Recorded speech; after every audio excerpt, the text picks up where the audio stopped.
Good afternoon, ladies and gentlemen, members of the media, and Deputy Governor Mr. Tom Oppenheim. I am grateful to be here today as I announce an important initiative, Safer Internet Training, currently being provided by the Ministry of Youth, Social Development and Seniors in collaboration with the UK Foreign Commonwealth Development Office.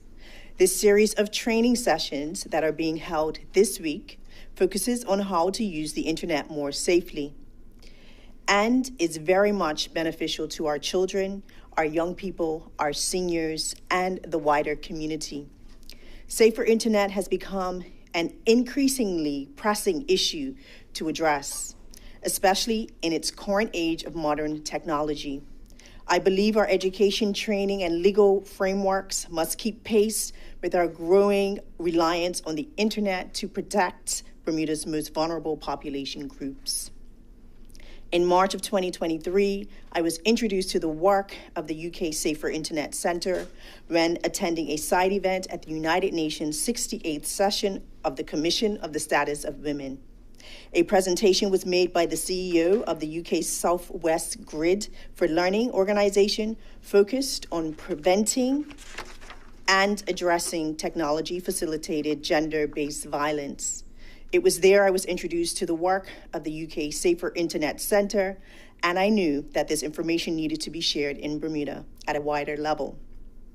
One of the tools highlighted was the stopncii.org, which is a free tool designed to support adults globally who are affected by non-consensual intimate images abuse. It is the world's first device-side hashing tool that works by generating a hash from an intimate content directly from your device. A hash sometimes is referred to as a digital fingerprint because it is unique to the image. The tool stopncii.org, which can be used by anyone over the age of 18, shares the hash with participating companies such as Facebook, Instagram, TikTok, Threads, Bumble, Snapchat, so that they can help detect and remove images sexual in nature from being shared online. Last year, according to the Director of Public Prosecutions, Bermuda has seen an uptake in complaints amongst our young people over the past few years in sharing of intimate images. The impact of being caught up in such situations are exposure, embarrassment, reputational damage, mental health, suicidal ideation, job disruption, relationship breakdown, and paranoia, to name a few, all which are stressful, traumatic, and have far-reaching impact on families. As a country, these situations should be of grave concern to all of us, as they can include intimate images, videos shared without consent, threats to share intimate images and videos, intimate images taken without consent, and sextortion, which is webcam blackmail. Our Deputy Governor, Mr. Tom Oppenheim, was instrumental in linking the ministry with the UK Foreign Commonwealth Development Office, who is providing vital funding so that experts from the UK Safer Internet Centre can be in Bermuda this week to help raise awareness of what we can do to prevent and address technology-facilitated gender-based violence. The training experts are Mr. Boris Radanovic and Ms. Kate Worthington from the Southwest Grid for Learning, of which the UK Safer Internet Service falls under, have been on island facilitating training sessions with key stakeholder groups on how to put safety first, how to report harmful internet content and not give in to manipulation and threats from sextortion on the internet. The training schedule this week includes face-to-face training for public middle school students and teachers, a 90-minute session training for nonprofit organizations that serve our vulnerable populations in Bermuda, 90-minute training sessions for government ministries and departments who work with children, including the Bermuda Police Service, the Department of Public Prosecutions, Legal Aid, and the Ministry of Legal Affairs, members of the National Child Safeguarding Committee, and the Morocco team. a special training session for all social workers in the Department of Child and Family Services and our school counselors, educational therapists in both the public and private schools, a session for the Department of Education staff, private and public school principals and deputies, and a combined school online virtual training session for all parents of public and private schools. You may recall in June of 2021, the Criminal Code Amendment, Non-Consensual Sharing of Intimate Images Act 2021 was amended, making it a criminal offense to distribute intimate images of another person, visual recordings, and making threats to distribute material without a person's consent. It is the ministry's aim that the delivery of the training sessions to the various stakeholder groups this week will underscore and lend to Bermuda's revenge porn legislation already in place, encourage greater collaboration between nonprofit making entities serving children and adults with support services, and raise awareness for the general public at large. I am pleased to say this training aligns with the National Youth Policy, which strives to give young people safe and protected from harm through educating young people about staying safe online, and with the National Child Safeguarding Policy, which sets out a national vision for collaboratively safeguarding Bermuda's children. On behalf of the ministry, we are thankful to the Deputy Governor for his support and for the funding from the UK FCDO to help raise this much needed awareness in Bermuda. This is undoubtedly a vital service being provided to the community for the benefit of generations to come. Thank you.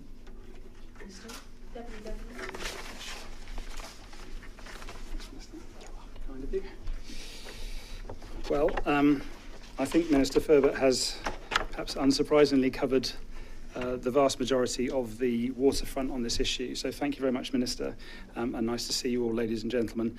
I wanted to come today to celebrate the fact that this is a collaboration which has been built with the Minister's initiative, with the government's initiative, but with support of Government House and the United Kingdom Foreign, Commonwealth and Development Office. And it's not a one-off. We have done a lot of work with the Minister and with the ministry over the last, I think it's 9 years since a joint ministerial council in the UK concluded that this was an area where the UK government could assist a series of overseas territories governments, including Bermuda, in helping them to achieve their ambitions for the protection and safeguarding, particularly of children. I think as soon as we start looking at a tool as incredibly powerful and important to all of our futures as the internet, we have to start thinking about how we also protect ourselves from some of the things that you can do when a new tool comes along. And having UK experts like Kate here today to enable us to upskill professionals who work in this area, officials, teachers, but also to talk to students, people kind of moving on into adult life, and parents is a really important additional capability for Bermuda in terms of being able to face up to the future with confidence and to be able to make the most out of these fabulous opportunities that the internet offers to all of us. So I'd like to say thank you to Kate, thank you to Boris, who I understand is currently with some school children talking about these issues and making sure that we can have a conversation that people are comfortable with. And thank you to the Minister, the Permanent Secretary and all of your staff for all of the work that you do to make Bermuda a safer place, not only for children but for all of the vulnerable groups who live here. So we're proud to be associated with this and delighted to be able to support you. Thank you.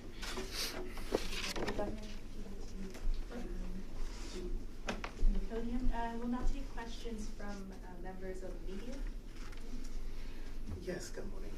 Deputy Ms. Furbert. Statement from the World Gazette. I was wondering, how early have some of these problems appeared in Bermuda?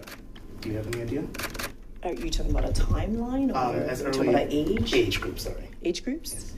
Yes.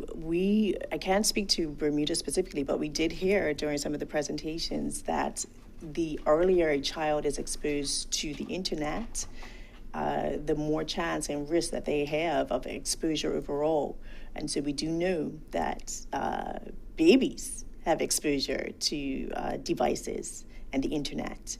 2-year-olds know how to manage a device. And so that's very concerning. We know that children still remain people who need to be supervised. And I think that is the message that we all have to take a civil responsibility, making sure that our children are using the internet safely. And there's always the saying that, things start first and foremost at the home. I was wondering, is there anything that parents can do or be aware of when it comes to combating this problem? Yes, and also I'm sharing what was shared in the training sessions. I did have the opportunity to sit in. What is key is that parents are supervising their children. We, can go about our business even as parents or adults and not manage and supervise the content that our children have access to. And it is important to have a relationship with your children where you're checking their devices so that you know what they're being exposed to. And you're having conversations about it as well. We do know that technology, smartphones are not going away. Another key piece of information is that these internet was developed for adults. Was it necessarily developed for children? And so we still have to remain vigilant and have a level of responsibility for supervising the content that is being exposed to children. Thank you. That's everything. You're welcome. Great. A couple of guys, Graham Honors, Bermuda Broadcasting here. Bit of an unorthodox question for you, but I graduated high school in 2010 in the U.S., and even back when I was in my sophomore year of high school, 2006, 2007, 2008, you had teenagers sexting and texting and sending dirty pictures, which is technically classified as child pornography. Yes. You don't think of it like that when you're a teenager, but this is what it is. What would you say to those teens who may be watching this when it airs or reading about it in the World Gazette or in the Daily, with regards to just them staying safe online? Because it's one thing to train teachers, it's one thing to train adults and people who work with teens, but what would you say to those teens or to your own young family members that are thinking about taking that picture or video and sending it off? And that is a great question, because what we do know, and particularly in Bermuda, is that even though the cases are unreported in regards to non-consensual sexual images being sent, it is mostly youth on youth. And what young people need to know is that when we put those images out there, that they could be out there forever. And we grow from youth or young people to be into adults, and that can scar your work record. It can, take opportunities away from you.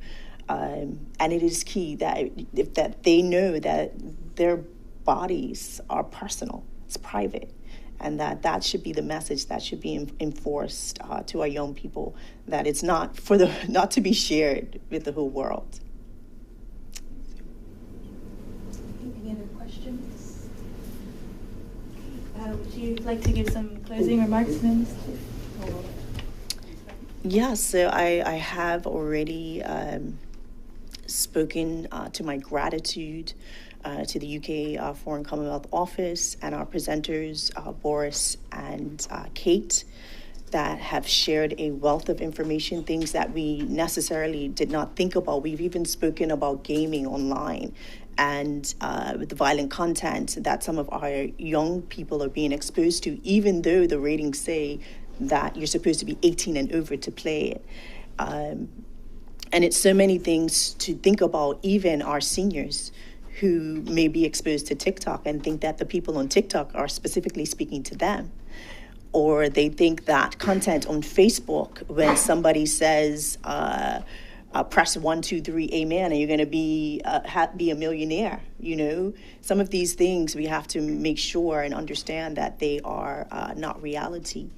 And it is important to be able to decipher and have discernment for our safety. Thank you very much. That concludes our press conference. Thank you.